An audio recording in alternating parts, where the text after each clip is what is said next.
आज के इस वीडियो में महाभारत के बारे में जानेंगे। प्रश्न, दुर्योधन की चापलूसी कौन किया करते थे? उत्तर, कर्ण और शकुनी दुर्योधन की चापलूसी किया करते थे। प्रश्न, धृतराष्ट्र ने दुर्योधन को वन जाने की अनुमति क्यों दे दी? उत्तर, दुर्योधन ने विश्वास दिलाया कि पांडव जहां होंगे वहां वे सब नहीं जाएंगे और बड़ी सावधानी से काम लेंगे। विवश होकर धृतराष्ट्र ने अनुमति दे दी। प्रश्न, दुर्योधन ने कर्ण के सामने अपनी कौन सी इच्छा प्रकट की? उत्तर, दुर्योधन कर्ण से कहा, कर्ण, मैं तो चाहता हूं कि पांडवों को मुसीबतों में पड़े हुए अपनी आंखों से देखूं। इसलिए तुम और मामा शकुनी कुछ ऐसा उपाय करो कि वन में जाकर पांडवों को देखने की जी से अनुमति मिल जाए। प्रश्न, धृतराष्ट्र को पांडवों के हाल चाल के बारे में किस प्रकार पता चला और उन्हें वह जानकर कैसा लगा? उत्तर, पांडवों के वनवास के दिनों में कई ब्राह्मण उनके आश्रम गए थे। वहां से लौटकर वे हस्तिनापुर पहुंचे और धृतराष्ट्र को पांडवों के हाल चाल सुनाए। धृतराष्ट्र ने जब ये सुना कि पांडव वन में बड़ी तकलीफें उठा रहे हैं तो उनके मन में चिंता होने लगी। प्रश्न, कर्ण ने दुर्योधन को वन में जाकर पांडवों को देखने का कौन सा उपाय बताया?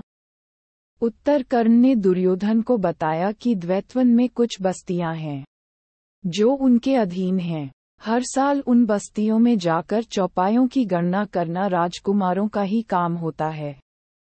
बहुत समय से यह प्रथा चली आ रही है, इसलिए उस बहाने हम पिताजी की अनुमति आसानी से प्राप्त कर सकते हैं। प्रश्न, गंधर्वों और कौरवों के बीच घोर संग्राम का क्या परिणाम निकला? उत्तर, अकेला दुर्योधन लड़ाई के मैदान में अंत तक डटा रहा। गंधर्वराज चित्रसेन ने उसे पकड़ लिया। जब युधिष्ठिर ने सुना कि दुर्योधन व उसके साथी अपमानित हुए हैं तो उसने भीमसेन को किसी भी तरह से अपने बंधुओं को गंधर्वों के बंधन से छुड़ा लाने को कहा। युधिष्ठिर के आग्रह पर भीम और अर्जुन ने कौरवों को गंधर्वराज से बंधन मुक्त करा लिया। प्रश्न, गंधर्वों और कौरवों की सेनाएं के बीच घोर संग्राम छिड़ने का क्या कारण था? उत्तर, गंधर्वराज चित्रसेन भी अपने परिवार के साथ उसी जलाशय के तट पर डेरा डाले हुए था।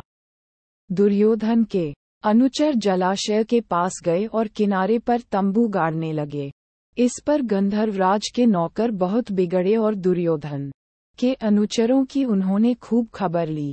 वे कुछ न कर सके और अपने प्राण लेकर भाग खड़े हुए। दुर्योधन को जब इस बात का पता चला तो उसके क्रोध की सीमा न रही। वह अपनी सेना लेकर तालाब की ओर बढ़ा। वहां पहुंचना था कि गंधर्वों और कौरवों की सेनाएं आपस में भिड़ गईं।